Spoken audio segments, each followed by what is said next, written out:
A ver, primero les quería responder la pregunta que me habían hecho, ya lo busqué, me dice que el antimoma está formado a partir de células mesenquimatosas, ya generalmente se encuentra en el, ¿cómo se llama? Tiene una etiología desconocida y se encuentra en la tibia, ya en la tibia, no, el tercio medio de la tibia, ya, y generalmente en la diáfisis del hueso largo, ya, entonces ya.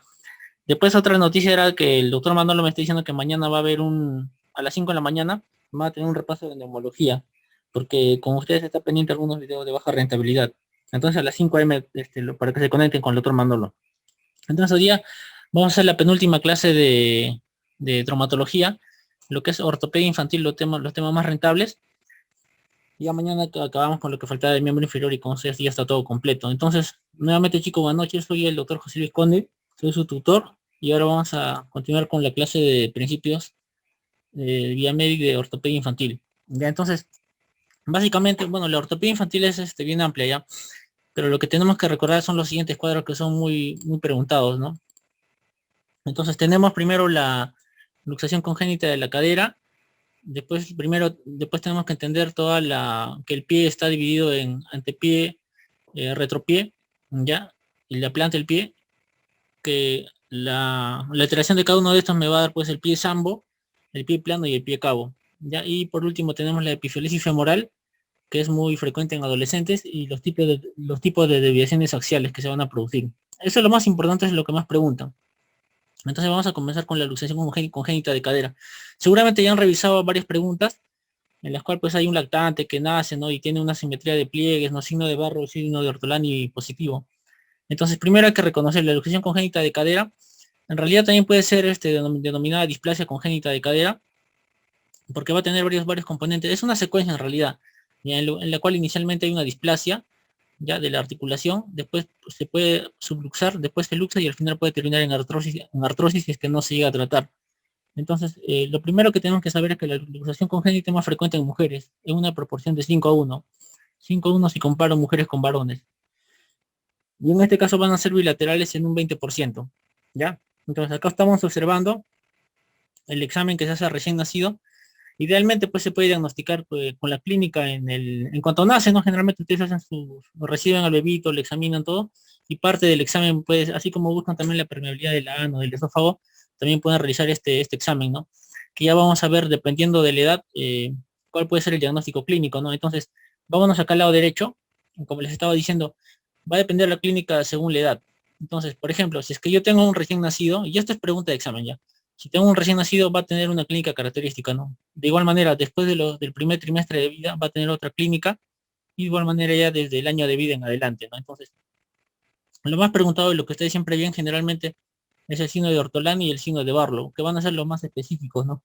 Entonces, el signo de Ortolani, ¿no? Como su nombre lo dice, a ver, ahorita les digo la memotecnia, primero voy a explicar, el signo de Ortolani va a consistir en que yo voy a corregir una cadera que ya está luxada, ¿no? Entonces, como esta cadera se puede luxar, si yo le hago una maniobra que consiste en una rotación, ¿no? Una rotación externa, una abducción forzada, va a corregir esta luxación, ¿no? Y se va a escuchar un clic.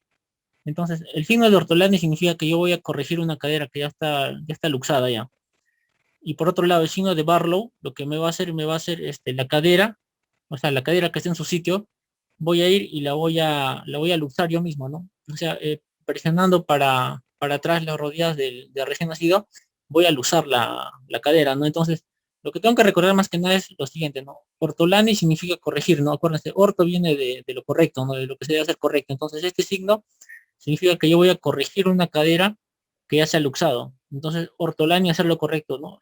Mientras que Barlow, por ahí de repente pueden relacionarlo con que low en inglés es hacia abajo, ¿no? Entonces, yo lo que voy a hacer es voy a luxar esa cadera. Entonces, en el signo de Barlow, la cadera está en su sitio, pero yo voy todo malo y lo luxo, pues, ¿no? Entonces, en ambos casos me está demostrando que la cadera, pues, fácilmente va a salir de su sitio, ¿no? En el primer examen yo le estoy sacando perdón, en el primer examen yo le estoy volviendo a su sitio porque ya estaba afuera, y en el segundo examen está en su sitio, pero lo estoy sacando. ¿Por qué? Porque es luxable, pues, ¿no? Entonces, el signo de Ortolani, me va a corregir una cadera que está luxada, y el signo de Barlow me va a sacar de sitio una cadera que es luxable, para que se acuerden. ¿Qué otros signos puedo ver en un recién nacido? La simetría de los pliegues glúteos, ¿no? Y los mulos. Generalmente los pliegues glúteos, el primero y el segundo, van a ser asimétricos. O sea, el lado que está luxado va a ser asimétrico, ¿no? Acá no se nota mucho ya, pero por ejemplo este de acá está bien, pero este de acá es un poco menos marcado, ¿no? Entonces, este de acá es el que está luxado. Eso me va a representar una asimetría de pliegues, ¿ya? De los glúteos más que de los muslos, y del primer y segundo pliegue sobre todo. De igual manera el acortamiento del miembro afectado también. Ya entonces, pero sobre todo, si voy a hablar de recién nacido, va a ser el signo de Ortolani y de Barlow. Ahora, si se ponen exquisitos y me preguntan cuál de los dos es más exacto, ustedes tienen que responder el de Ortolani. Ya el signo de Ortolani es mucho más específico que el de Barlow. Un rato. O sea, se ha movido. Ya. Entonces, el de Ortolani va a ser mucho más exacto. Muy bien, entonces pasamos del recién nacido ahora a después del primer trimestre, ¿qué es lo que va a pasar? Tanto el signo de Barlow como el de Ortolani se van a negativizar. Entonces, en este caso ya no me va a servir esos exámenes, ¿no? En este caso tengo que hacer la maniobra de telescopaje, ya que va a consistir en que yo le voy a dar fuerza, o sea, mientras haciendo, va a haber una fuerza de ascenso o descenso del fémur, y que esto va a producir que se desplace la articulación. O sea, el fémur lo agarro este fémur de acá, lo pongo para arriba, para abajo, y va a luxar la articulación. Entonces, este va a ser un signo a partir del primer trimestre, ¿no? Entonces, durante los tres primeros meses, perdón, se va a negativizar el Ortolani y el Barlow, y tengo que recordar que es la maniobra de telescopaje. Entonces, palabra clave en el primer trimestre, la maniobra de telescopaje, nada más. Ya desde el año de vida, ya para la niñez, el Trendelenburg, ¿no? El signo de Trendelenburg positivo, ¿ya? ¿En qué consiste? Ya, lo que pasa es que, a ver, vean acá una persona normal, ¿no? Un niño normal, ¿qué es lo que va a pasar, no? Generalmente cuando se paran en este caso se están parando, acá es una vista posterior, ¿no? Se paran sobre el pie derecho, ¿qué es lo que va a pasar con el pie izquierdo? No, la cadera se va a mantener en el eje. ¿Por qué? Porque los glúteos de esta articulación, pero los glúteos del lado izquierdo, el glúteo medio sobre todo, va a mantener la cadera en esta posición, ¿no? En cambio, el signo de Trendelenburg, ¿qué es lo que va a pasar? Yo me paro sobre el pie derecho, el glúteo medio del lado afectado, que debería mantener la posición de la cadera, va a fallar. Entonces, por ese motivo, la cadera se va a desviar para el lado sano. Entonces, en conclusión, para no ir con tanto flor, ¿en qué consiste el signo de Trendelenburg? Lo que va a hacer es que cuando yo me paro sobre el pie sano, la cadera se va a desviar hacia el mismo pie sano. ¿Por qué? Porque en el lado afectado el glúteo medio no está cumpliendo su función. Ese es el signo de Trendelenburg, ¿ya? Entonces, desde el primer año de vida, signo de Trendelenburg positivo. ¿Qué más puedo tener? Si es que tengo una luxación bilateral, voy a tener una marcha de pato. Aquellas personas que caminan como pato, ¿no? Entonces, y si es unilateral, voy a tener una cojera, pues, ¿no? Una cojera. Entonces, ya más o menos, si ustedes tienen un amigo ahí que camina como pato, ya medio raro, ¿no? Entonces, acuérdense, si es bilateral, marcha de pato, y si es cojera, va a ser unilateral, ¿ya? Y también otros signos puede ser, por ejemplo, pues el dolor mecánico, inguinal o en la rodilla, a la abducción, o una sensación de bloqueo al tratar de mover la articulación, ¿ya? Entonces, recordando esto, de igual manera, lo más preguntado en el recién nacido, de los copajes no preguntan mucho, lo que sí preguntan es a partir del año de vida el signo de Trendelenburg. Ya, ojo, no es patognomónico de la luxación congénita de cadera, pero se puede hallar tranquilamente, ¿ya? Entonces, entonces ya hicimos la parte epidemiológica, la parte de clínica, y ahora vamos a ver el diagnóstico. Generalmente, si son niños de menores de 6 meses, lo que se tiene que tomar es una ecografía, ya una ecografía. Pero si es más de 6 meses, se tiene que optar por una radiografía. Algunos dan de punto de corte 3 meses, ¿no? Entonces tengan en cuenta en sus esquemas de 3 a 6 meses, generalmente se va a tomar como punto de corte. Menos ecografía y más radiografía. ¿Por qué radiografía cuando ya son mayores? Porque ya se han formado los centros de dosificación, ¿no? De esa articulación. Y el tratamiento pues va a ser progresivo y dependiendo de la edad, ¿no? Entonces, generalmente el tratamiento, a ver, vamos a resaltar acá, el tratamiento de la luxación congénita de cadera, en las 3 primeras semanas de vida, hay una posibilidad de que haya una estabilización espontánea. Entonces, lo que tengo que hacer es generalmente le tengo que poner un arnés, ¿no? Un arnés de Pavlik durante 2 a 4 semanas. Esto es al inicio, ¿no? Generalmente también puede ser considerado en menores de 3 a 6 meses. Entonces, aquellos menores de 6 meses generalmente es el dato que más dan. Lo que se tiene que usar es el arnés de Pavlik. Pero ya qué pasa cuando ya está más grandecido, ya están formados los centros de dosificación, ya tengo que hacer lo que son las osteotomías, ¿no? Osteotomía de Chiari en este caso, ¿no? Ya tengo que optar por una conducta quirúrgica. Entonces, para ser prácticos, ¿qué es lo que yo hago? Agarro los 6 meses como punto de corte, y voy a hacer acá dos anotaciones, ¿no? Entonces, menos de 6 meses tengo que hacer ecografía para diagnóstico y el tratamiento suele ser el arnés de Pavlik. Ese es un tratamiento ortopédico, el arnés de Pavlik, ¿ya? Mientras que si es más de 6 meses, generalmente radiografía y ya es tratamiento quirúrgico con osteotomía, ¿ya? La osteotomía de Chari, ¿no? Para seguir hablando de epónimos. Esto lo pueden tener como regla general para que se lo puedan recordar, ¿ya? Entonces, hasta ahí lo que es la luxación congénita de la cadera. Ahora vamos a continuar con lo que les estaba diciendo. Lo otro más rentable, más preguntado, es todas las patologías que se pueden producir en el pie. Entonces, lo que yo tengo que recordar primero es que el pie lo voy a dividir en tres partes, ¿no? El antepié, el retropié, ¿ya? Entonces, ¿a qué le voy a llamar retropié? Retropié es todo lo que está en la parte posterior del pie, prácticamente el talón. Entonces, esto va a ser el retropié. ¿Ya? El antepié, ¿qué va a ser? La parte anterior, pues generalmente que me incluye tanto los metatarsos como los dedos. Entonces, los dedos y los metatarsos me van a hacer el antepié. Entonces, vamos dividiéndolo así, antepié y retropié. Entonces, ¿qué es lo que yo voy a, qué es lo que va a hacer? A ver, les había estado explicando acá, voy a hacer un paréntesis de cómo voy a diferenciar varo de valgo. Entonces me voy acá, lo voy a hacer acá ya. En general, si yo tengo el eje del cuerpo, esta es la mitad del cuerpo, ¿ya? Todo lo que sea, acá yo tengo la vara, esto es como una vara, ¿no? Ya este es el eje del cuerpo, imagínense que es una vara. Ya entonces, acá yo tengo, si tengo cualquier articulación que va a tener una desviación, si tengo una desviación que se acerca al eje medio, la parte distal, ojo, esta es una articulación, si la parte distal de lo que estoy hablando se acerca al eje medio, este es algo en varo, ¿ya? Pero si tengo una articulación y la parte distal se aleja de la parte medio, esto va a ser, esto va a ser en valgo, ¿ya? En valgo. Ya, ajá, muy bien, Mauricio, está bien tu memotecnia, y ahí la apuntan, ya. Entonces, él dice, no, si se acerca con R de varo y si se aleja con L de valgo, ¿no? Muy bien, ¿no? Buena voz, ¿no? Aleja y acerca. Ya, acerca con R de varo y aleja con L de valgo. Muy bien para acordarse, ¿no? Yo me acordaba porque aquí está la vara, ¿no? Al medio está la vara y te acercas a la vara también, ¿no? Pero y entonces, teniendo en cuenta este concepto, igual, ¿no? Cuando yo hable de pie varo, acá en la parte distal va a ser el talón, ¿no? Entonces, varo será cuando el talón se acerque o mire hacia adentro del eje, ¿no? Y valgo será cuando el talón se aleje hacia afuera, ¿no? Entonces, de igual manera, ya, el pie varo y valgo generalmente con el eje medio del cuerpo, y ahora, el pie aducto y abducto, generalmente, aducto o abducto, para no confundirnos, lo que me va a tener como referencia es el antepié, o sea, la parte anterior. Cuando la parte anterior del pie se desvíe hacia afuera, va a ser todo lo que se aleje es abducción, ¿no? Entonces va a ser abducto. Y cuando se hacia adentro va a ser aducto, aducción, que se acerca hacia el centro del cuerpo, ¿no? Entonces no hay que confundirnos ya. Cuando hablo de pie varo y pie valgo, estoy hablando del talón, del retropié.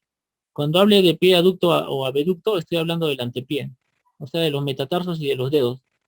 Ahora, cuando hable de supinado pronado, ustedes relacionenlo con la palma de su mano, ¿no? Entonces, cuando ustedes la palma de la mano la ponían en posición de pedir limosna, de súplica, eso se llamaba supinado. Y cuando le daban la vuelta era pronado. Entonces, de igual manera, un pie supinado va a ser cuando la planta del pie mire para adentro, ¿no? Como está acá en este esquema, por ejemplo. Acá, si lo pongo para acá, está mirando para arriba, no está mirando para adentro, y esto va a ser supinado. Y si es que se va para acá, va a ser pronado, ya la planta del pie. Para que se acuerden, traten de relacionarlo con lo que hacen con la palma de sus manos, pues, ¿no? Y por último, el pie talo o el pie equino, este es más fácil, ¿no? Por ejemplo, el pie talo va a ser cuando, el del pie equino vamos a acordar, el pie equino como un caballo, ¿no? Cuando se realiza una flexión plantar del tobillo. Acá vamos a tener como punto de referencia el tobillo. Por ejemplo, esto de acá, este pie, está en equino, ¿no? Está en equino. O sea, ¿por qué? Porque la flexión plantar se está yendo para acá, para la planta. Está flexionando para la planta, voy a tener un pie equino. Mientras que un pie talo sería lo contrario, ¿no? Cuando estoy parado sobre el talón, este es el talón, y me paro sobre el talón, ¿ya? Y esto va a ser una dorsiflexión, o sea, está flexionando para el dorso, dorsiflexión del tobillo. Tengo como punto de referencia el tobillo. Entonces, para cerrar la idea, cuando hable de varo o valgo, me está hablando del talón. Cuando me hable de aducto o abducto, me está hablando del antepié. Cuando me esté hablando de supinado pronado, me está hablando de la planta. Y cuando me hable de talo o equino, me está hablando del tobillo. Ya eso para que se recuerden.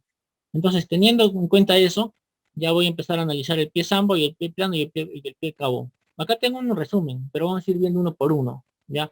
Entonces, el pie sambo primero. El pie sambo, que es una patología, sí es frecuente en realidad. El otro día estaba viendo un paciente y le hice una referencia porque tenía un pie sambo, ¿verdad? Para pediatría, ¿no? Entonces, el pie sambo, también llamado pie equino varo congénito, ¿no? Tiene varios nombres, pie sambo, pie bot, equino varo congénito. ¿Por qué? Porque justamente tiene el equino, como les estaba diciendo, era porque el tobillo estaba con flexión plantar. Varo, ¿por qué? Porque les había dicho, porque el talón miraba hacia adentro del eje, y congénito, pues porque es de nacimiento, ¿no? O también se llama talipies equinovaro. O sea, aquí está su componente, equinovaro, palabra clave, son sus sinónimos. Entonces, ¿en qué va a consistir? Como es compuesto, ¿no? El pie está en equino.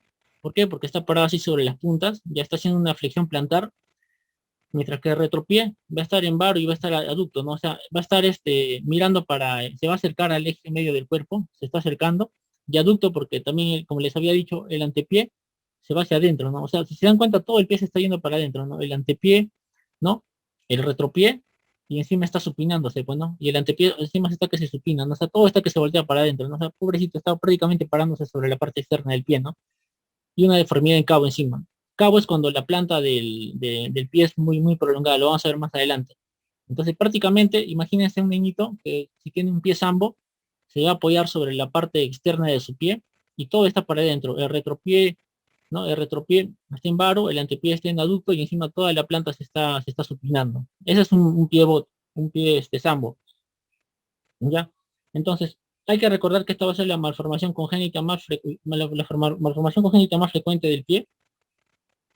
En este caso va a predominar en varones. Si la displasia congénita predomina en mujeres de 5-1, el pie sambo va a predominar en varones, en este caso de 2-1. Y el 50% de casos va a ser bilaterales. Y sí, de hecho, que está asociado a malformaciones de columna. Va a tener dos etapas de tratamiento ortopédico y tratamiento quirúrgico. Cuando hable de tratamiento ortopédico, generalmente tengo que recordarme del número uno. Número uno es clave. ¿Por qué?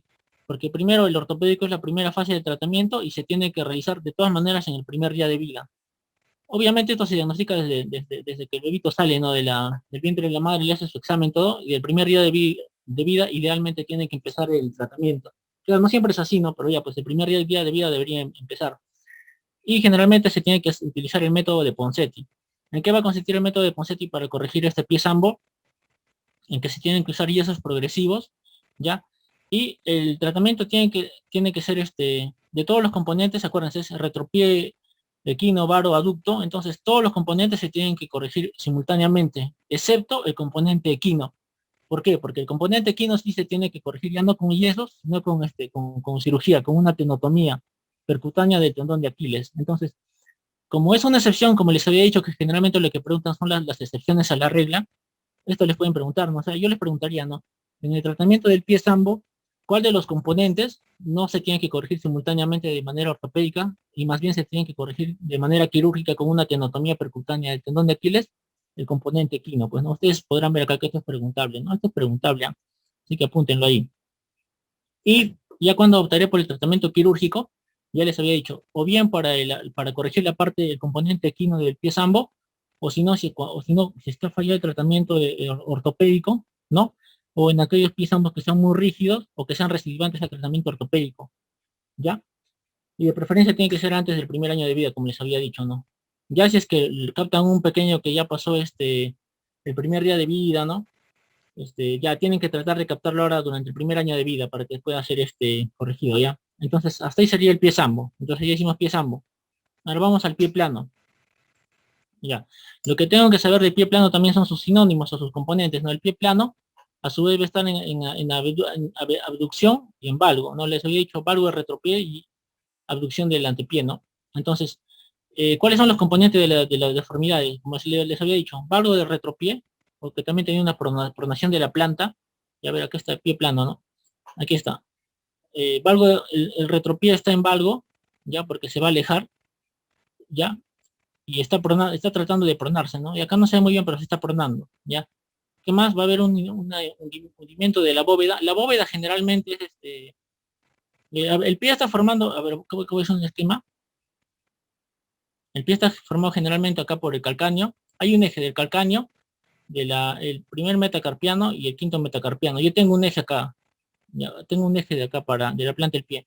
Entonces, si el espacio que tengo acá se aplana y no existe, o sea, la bóveda no existe, me va a formar un pie plano. Y por el otro lado, si es que este espacio es muy pronunciado, me forma como una cueva, ya sería el pie cabo. Entonces, en conclusión, metacarpiano, va a ser el primer metacarpiano, va a ser el quinto metacarpiano y calcáneo. Si es que ese espacio está rellenado y es plano, va a ser pie plano. Pero si es que ese espacio es como una cueva, no como una caverna, va a ser pie cabo. Ya para términos sencillos.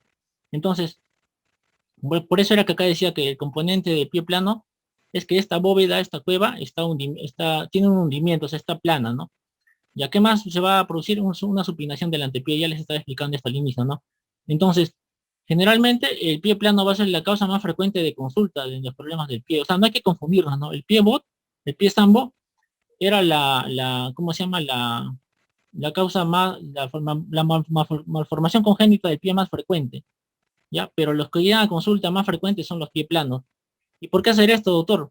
Porque aquellas pueden llegar a consulta pie planos que sean falsos, y generalmente estos son 9 de cada 10, ¿ya? ¿Y por qué se produce esto? Porque esta deformación llamada pie plano generalmente puede ser normal hasta los 4 años. Hasta los 4 años es fisiológico y después se puede producir, perdón, espontáneamente. Por ese motivo es que voy a tener bastantes consultas por este tipo de pie plano, ¿ya?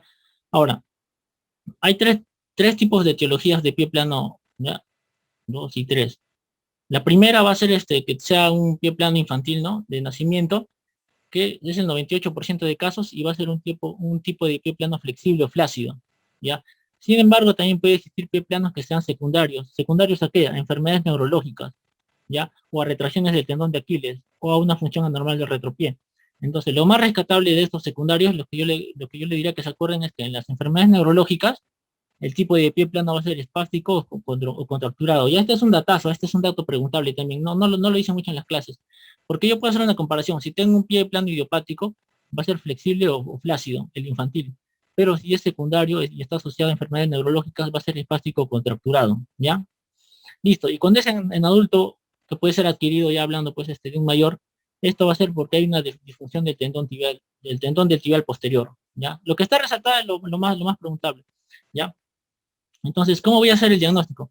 Generalmente para el diagnóstico de tanto del pie plano como del pie cabo, lo que se tiene que utilizar es el podoscopio. ¿Qué es el podoscopio? No sé si ustedes han visto en sus rotaciones de traumatología o de pediatría, hay un cubito de vidrio en el cual se paran los niños y ahí se va a ver, pues, ¿no?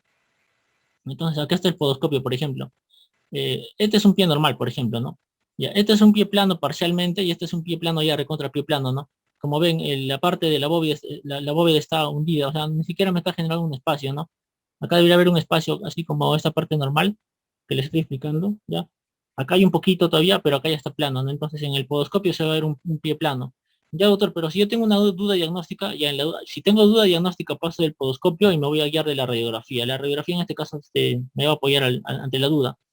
¿Y en qué caso voy a tomar tomografía? Ya, algunas causas de pie plano puede ser cuando haya una sinostosis, ¿ya? O una fusión anormal del retropié. Es una causa también. Entonces, cuando yo tenga esta sospecha, ya voy a tomar tomografía, ¿no? Un dato adicional, ¿ya? ¿Y cuál es el tratamiento del pie plano? De igual manera, va a tener su tratamiento ortopédico y sus indicaciones de tratamiento quirúrgico, como hemos estado viendo que es toda la traumatología. Entonces, generalmente el tratamiento ortopédico es con plantillas, pero hay que tener en cuenta que no lo tengo que realizar antes de los 4 a 5 años. ¿Por qué? Porque como les había dicho al inicio, puede haber un pie plano fisiológico, inclusive hasta los 5 años, ¿no? Entonces, si yo voy a pensar en darle plantillas a un pequeño, que sea a partir de los 5 años en adelante. Entonces, no le estén dando, pues no le estén indicando plantillas a un pequeño de 3 años que viene con pie plano. ¿Por qué? Porque se va a corregir para sus 5 años probablemente, ¿no? Entonces, tratamiento ortopédico a partir de los 5 años con plantillas. ¿Y el quirúrgico cuándo lo indicaré? Ah, ya, cuando fracase el tratamiento ortopédico, pues, ¿no? Cuando tengo un tratamiento de 4 años así prolongado, de tratamiento de 4 años y esté fallando, ya le indico quirúrgico. O cuando de inicio vea que no se va a corregir con plantillas porque tiene forma, porque son irreductibles. O cuando sean secundarios. Cuando es decir, por ejemplo, cuando sea de tipo espástico contracturado, a ver, métele una plantilla que está contracturado. Ese ya no se va a corregir, pues, ¿no? En cambio, si es flácido, ese sí se va a corregir con plantillas, ¿no? Entonces, en ese caso de los casos secundarios, ya le tengo que meter su operación, ¿no? Listo. Entonces, hasta ahí ya hicimos el pie plano. Ya. Ahora vamos al pie cabo. Ya, la diferencia es como les estaba diciendo que este triangulito ya no va a estar relleno, sino va a estar como una cueva, ¿no? De repente muchos de ustedes tienen este pie, ¿no? Por ejemplo, yo tengo un poquito mi pie cabo, ¿no? Entonces, para que se recuerden. Entonces, en qué va a consistir la clínica del pie cabo? Va a haber un aumento excesivo de la bóveda plantar, como dice acá, y el retropié va a estar desviado en varo, ¿no? Está desviado en varo, como podemos ver acá. Por ejemplo, con el podoscopio también, acá se está formando un espacio muy grande, ¿no? ¿Ya? Entonces, de igual manera, puede haber puede ser esencial o idiopático, o también puede ser enfermedad secundaria, enfermedades neurológicas. Y acá, por ejemplo, puede estar asociado a poliomielitis, a ataxia de Friedrich o a parálisis cerebral, ¿ya? O también puede ser como secuela de un pie sambo mal corregido, pues que me va a producir un pie cabo también, ¿no? O un desequilibrio de estas fuerzas, ¿no? Acá tenemos un triángulo del tibial anterior, ¿no? Del músculo, de los músculos plantares o del tríceps sural, del miembro inferior. Entonces, cuando tengo un desequilibrio de esto, también me puede producir pie cabo. Entonces, lo que yo les tengo que recordar acá, que ha sido pregunta de examen de NAM, no sé si ha sido de NAM, ha sido. Ya te dan el caso de un paciente que se diagnostica de pie cabo y que te dicen, ¿cuál es la siguiente conducta? Entonces, lo observas, ¿no? O le das tratamiento o primero buscas asociaciones neurológicas. Entonces, esto es lo que primero tienes que hacer. Si te ponen un caso, ya lo habrás leído, de repente ya lo has banqueado, si te ponen un caso de un niño con pie cabo, lo primero que tienes que hacer es buscar asociaciones neurológicas. En cambio, si te ponen el caso de un pie plano, que generalmente te lo van a preguntar en lactantes, lo primero que tienes que hacer es observación. Entonces, acá vayan haciendo una comparación, perdón.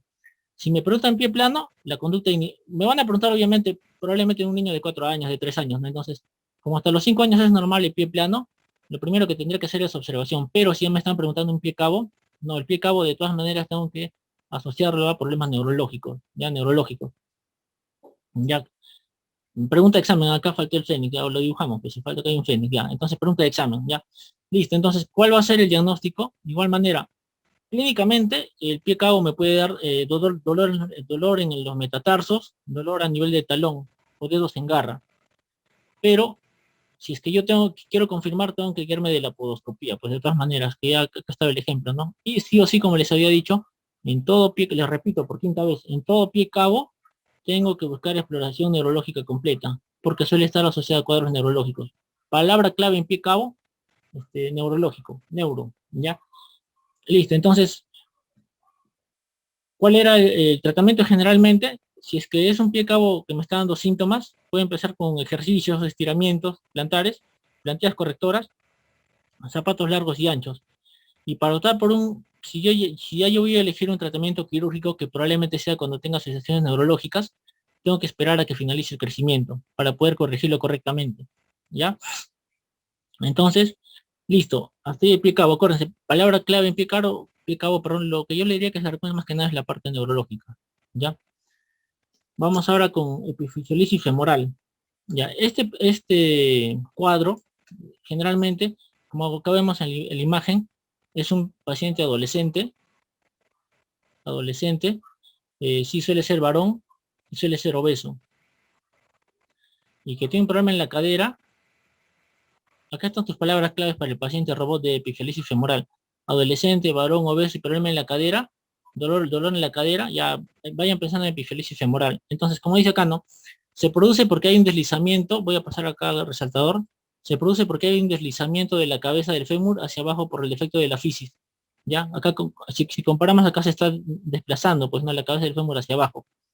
Generalmente es el cuadro más frecuente, es la patología más frecuente de cadera en la adolescencia, entre los 12 y los 15 años. Solamente el 25% de los casos va a ser laterales, no, bilaterales, perdón, la cuarta parte, y generalmente está asociado a obesidad. Ya como les había dicho, el paciente robot, adolescente, varón obeso con dolor de cadera. ¿Ya? Entonces, esto pues va a ser la clínica es progresiva. ¿Por qué? Porque va a tener una pérdida de fuerza, dolor que puede ser tanto en la cadera, no solamente en la cadera, sino también en la rodilla, y claudicación. Entonces, a ver, para que no se duerman, ¿alguien sabe lo que es claudicación? Vayan escribiéndome a ver ahí. Voy a hacer un pause, unos segunditos. ¿Alguien sabe lo que es claudicación? Ya, me van escribiendo, ya voy a avanzar, a ver, ya me escribió alguien. Ya. Mauricio, ¿no? Siempre participando ahí. A ver, voy a leer tu mensaje. Dolor a la deambulación. Caminata que se detiene por el dolor. Dolor en miembros inferiores. Ya, muy bien, Mauricio. Tú has dicho la palabra clave, ¿no? Aquella caminata que se detiene por dolor es una claudicación. Entonces acá voy a hacer un puente, ¿no? ¿Se acuerdan de los puentes, no? Con morado. Y entonces la claudicación, y este resaltador, vamos a agarrar el lapicero, ya. La claudicación generalmente podía ser de dos tipos, ¿ya? Por ejemplo, yo tenía una claudicación, la voy a jalar para acá, ¿ya? Ya. Esta es aparte, esto no lo... claudicación de origen vascular o de origen neurológico, ¿ya? Cuando yo tenía una claudicación de origen vascular, que se le llamaba la claudicación intermitente, ya era, por ejemplo, por un problema arterial. Y generalmente la claudicación vascular era cuando cuando el paciente recorría la misma longitud de un tramo. Por hablar así, ¿no? Supongamos que este paciente camina 2 cuadras y detiene la deambulación porque le empieza a causar dolor. Esa es una claudicación de tipo vascular. Siempre va a ser a la misma distancia de recorrido. Mientras que una claudicación de origen neurológico no siempre es a la misma distancia, ¿no? No es, no es a la misma distancia. ¿Ya? Entonces ahí tienen un día puede ser a una cuadra, el otro día puede ser a las 2 cuadras. Entonces, acuérdense, claudicación de origen vascular a la misma distancia por problemas arteriales. Y claudicación de origen neurológico generalmente es a diferentes tramos. Entonces, ya tienen ahí este es un puente, ya estoy fuera de tema. Le dije que todo puente lo iba a hacer con morado. Entonces ya, ahora vamos a volver nuevamente a la epifisiólisis, ¿no? Femoral. Entonces, una clínica era claudicación, otro dolor en la cadera o en la rodilla, pérdida de fuerza progresiva. Entonces, ya cuando estaba establecida la claudicación, perdón, la epifisiólisis, yo que iba a tener un déficit a la rotación interna, a la abducción y a la flexión, ¿ya? De la cadera. Entonces, iba a tener acá también un signo conocido, ¿ya? Como, pucha, que este resaltador morado, hasta que se lo queda ya. Iba a tener el signo de Dreman, que ¿en qué consiste? Cuando solamente sea la flexión posible con la rotación externa simultánea. O sea, yo hago una rotación externa y mientras hago una rotación externa de la cadera, solamente en esa condición voy a poder hacer una flexión. Ese es el signo de Dreman. O recuerden de frente, signo de Dreman, allá, epifisiolisis femoral. Otro signo de la tijera. ¿En qué consiste? Solamente cuando las rodillas se flexionan, ¿ya? Solamente, con rodillas flexionadas solamente se juntan las piernas cruzándolas. O sea, solamente puedo juntar las piernas cruzándolas cuando las rodillas están flexionadas. Ese es el signo de la tijera. Entonces, para que no se compliquen, ¿no? Signo de Dreman y signo de la tijera, dolor en la cadera o en la rodilla, paciente obeso, varón, adolescente, epifisiolisis femoral. Datos para su paciente robot. Llévense datos, de traumatología llévense datos, nada más, ¿ya? Ya, ¿y cuál es el tratamiento acá de la epifisiolisis femoral? El objetivo es conseguir la osificación del cartílago de crecimiento con un tornillo. Ya viene a ser quirúrgico el tratamiento. Porque como acá, en realidad la causa de la epifisiolisis femoral es desconocida. Ya hasta se plantea que hay un problema de osificación.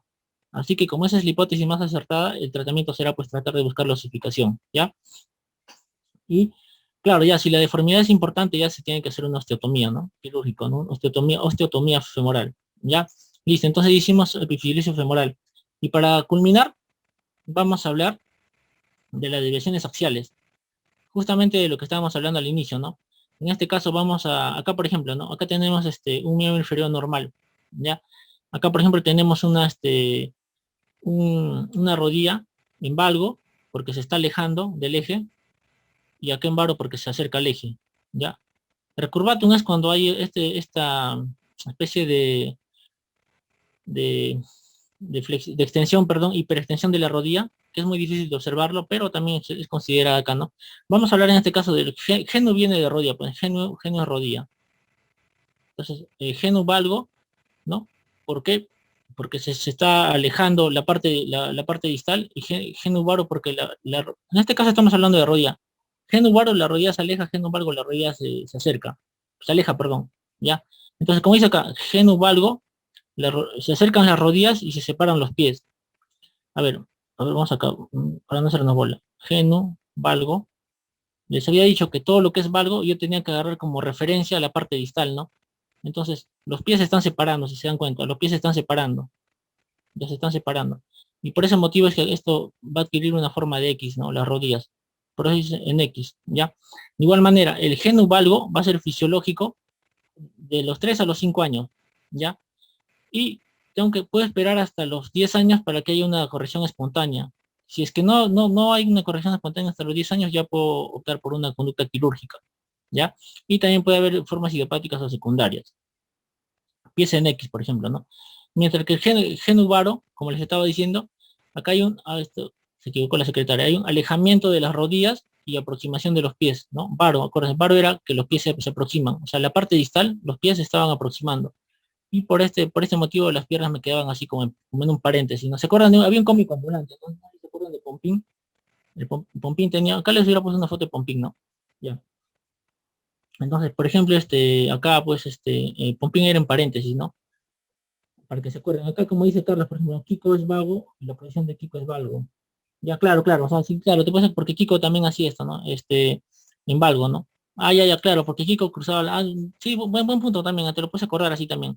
De repente acá te puedes acordar de Kiko, acá te acuerdas de Pompín, pues, ¿no? Ya si no saben, buscan, pues, en internet, para que te quedes con esa imagen. Entonces, el gen varo son paréntesis, ¿ya? Y el gen valgo es una X, ya que es paréntesis, ¿ya? De igual manera, esto va a ser fisiológico hasta los 2 años, puede haber cuadros idiopáticos o cuadros secundarios. Ya, si acá vamos a resaltar porque hay algo característico y lo característico es preguntable, ¿no? La forma secundaria de genus varo generalmente es por una acalasia dioficiaria. ¿En qué consiste una acalasia dioficiaria? En acortamiento del peroné. Miren, este dato, acuérdense, acalasia usted lo había visto en gastro, ¿no? De repente acá no tiene mucho, no sé por qué le habrán puesto ese nombre ya, pero acalasia dioficiaria, pues preguntable, ¿no? Es cuando se corta el peroné. Entonces, si el peroné se corta, obviamente esto va a tender a ser un paréntesis, ¿no? Después, ¿qué más? La tibia vara, o también llamada enfermedad de Blown, que es un tipo de osteocondrosis. Es un tipo de osteocondrosis que me va a determinar un geno varo, ¿ya? ¿Y cuáles suelen ser ya para terminar los tratamientos acá de tanto del geno varo como del geno valgo? Va a depender, ¿no? Si yo me espero hasta los menos de 10 años, puede que haya una corrección espontánea y que no precise tratamiento. Ya si llego del 10 a 12 años, puedo corregirlo simplemente mediante férulas nocturnas, dependiendo, ¿no? Si es que es un geno valgo, yo pues haré lo contrario, pondré férulas acá para que trate de corregirse. Si es geno varo, haré lo contrario, pues, ¿no?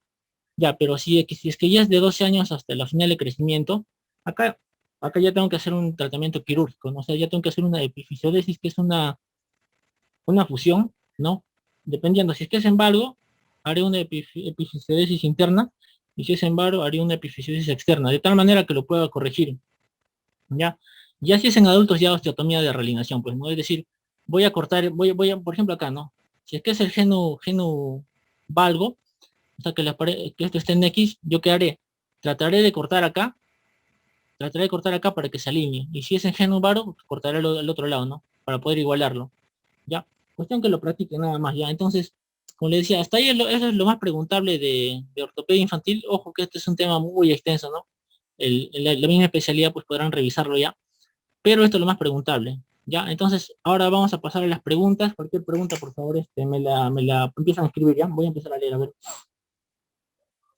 A ver, claro, Mauricio dice, doctor, yo tuve geno varo.